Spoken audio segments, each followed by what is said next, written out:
Most perceptions of human resources are shaped by past experiences in the workplace.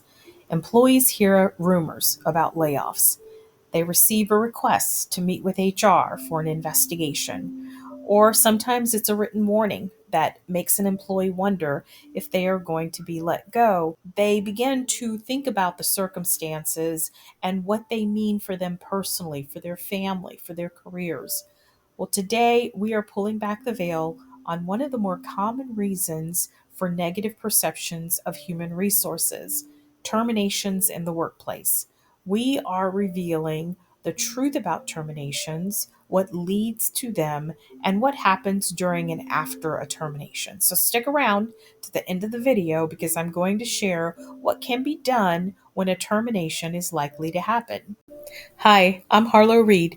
Welcome back to the HR Insider. The content shared on this channel is for informational purposes only and is not a substitute for professional legal advice. Always consult a qualified attorney or HR professional for specific guidance tailored to your needs. Thank you so much for liking this video, making a comment, and subscribing to this channel. A common perception is that HR is plotting and scheming and planning ways to get rid of employees. But this is not how terminations occur. HR does not manage employees, supervisors, and leaders do. Therefore, the catalyst for a termination usually occurs outside of human resources and are for business related reasons like reductions in force that are needed due to budgetary constraints, job eliminations due to program ending, or termination for poor work performance or policy violations. Now, of course, there are times where leaders will consult with HR regarding an employee's performance and the potential separation for an employee. Um, Although that happens, it is not HR that is the catalyst who is trying to decide how to get rid of the employee. HR has to consider the legal risks of terminating an employee and question if there is documentation that supports the termination, and if there are any policies that haven't been followed with. When assessing risk, there are a significant number of facts that must be considered to determine if it's problematic to proceed with the termination. For example, if an employee is currently out on a leave of absence and the supervisor wants to terminate the employee for poor performance upon the employee's return from a leave of absence, that would be a risky termination because the employee has just returned from a leave of absence and there is no documentation regarding the employee's performance. Therefore, HR is not likely to approve the termination.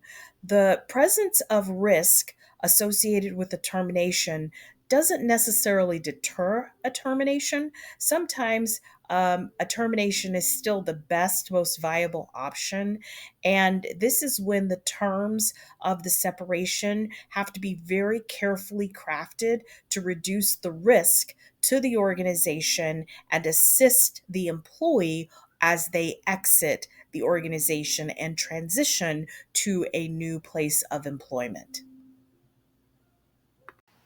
Now, if HR is being asked to conduct a layoff or a reduction in force, also known as a RIF, then the analysis would be completely different than what we just reviewed. A layoff requires special requirements, such as notices, severance packages, career services, and the analysis for risk assessment is different when you're applying risk to a group of employees than when you just have one employee in isolation. But there is still an analysis that needs to happen during a reduction in force to ensure that it's being done in a manner that is compliant with federal laws, state laws, and even some local jurisdictions.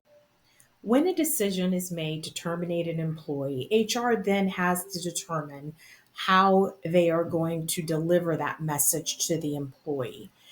And HR department, it is very important in terms of being respectful to the person who's about to endure this process, Having a time and a place designated, having privacy um, for those employees, having resources, if there will be resources available to those employees, depends on your employer. Some employers offer resources like career transition services. Other employers, smaller employers, may not. Nonprofits may not, but they may. It just depends. So you want to have the career services and any kind of support services. You want to have that laid out. You also want to have any kind of severance or transition package that's going to be made available to the employee during that meeting as well. And then, depending on the type of termination, sometimes terminations can be volatile. Sometimes people can be volatile. The type of termination and the type of industry. Security might also be involved in terminations. And then finally, I want to distinguish between an individual termination with one employee and when it is a termination with a group of employees, such as a RIF or a layoff. Those types of terminations, you will start with broader groups, larger groups. You'll put HR would put the groups into two categories. One would be the impacted employees, those who are going to be laid off. And then the other group would be the non impacted employees, the ones who are not going to be laid off, who are going to remain with the company. There are specific things that should be said. Specifically, when there's a reduction in force, there are things that you want to make sure you're communicating to those groups. But the most important thing is just to make sure everyone is aware of why this is happening and following all of the compliance obligations that are put up on an employer when they are conducting a reduction in force. Many people will say, I was terminated and that wasn't my experience. Not every HR department, not every organization is the same. So, what I'm describing to you are procedural things that are more of an ideal state, and giving you the framework if you are an employee of what to expect. And if you are an HR practitioner, what you want to deliver. So let's say the termination meeting is done. HR made sure that the right people were in the room. It was done in a respectful manner with empathy. We are then going to look to complete an exit interview. These are most often done with resignations. However, some employers will do them for all employment separations. And this is also when the final paycheck process begins and all equipment that hasn't been collected is going to be collected at this time. There's also going to be a discussion about post termination benefits and any debts that the employee may have as a result of benefits that they received while they were employed. After the termination occurs, there are also post termination activities that HR will engage in with the employee. One of the primary ones is the severance agreement if there were career transition services or benefit issues. Those communications and conversations about those topics will continue even after the termination. The only exception, of course, is if the employer has outsourced any of that to a third party. But if they have not, then the internal HR department will be responsible for having those discussions and collecting the separation or severance agreement. There would also likely be a plan for job references and how the employer will communicate the termination, if they're eligible for rehire, and if there are other positions that they can apply to within the company. There are some exceptions to the process that we reviewed today. For example, employees who work in environments that require arbitration or employees who work in union environments would be an exception to what we discussed. Many retail environments, as well as gig employers, are heavy handed with arbitration agreements. If you've actually seen my video, Severance Package Secrets, or exposing Uber's exploitation of workers. I've actually talked about. I hope you all have hung in there with me. I know this has been somewhat of a long video, but now we're going to talk about what you can do if you feel like you are being either targeted or termination is imminent at your current place of employment. The first thing you can do is to remain professional. I know it's difficult. You feel as though you're going to be separated. You don't understand why. And just remember, professionalism goes a long way. So keep a level head. That will help you if termination does happen. The second thing is to make sure you put this in the right perspective.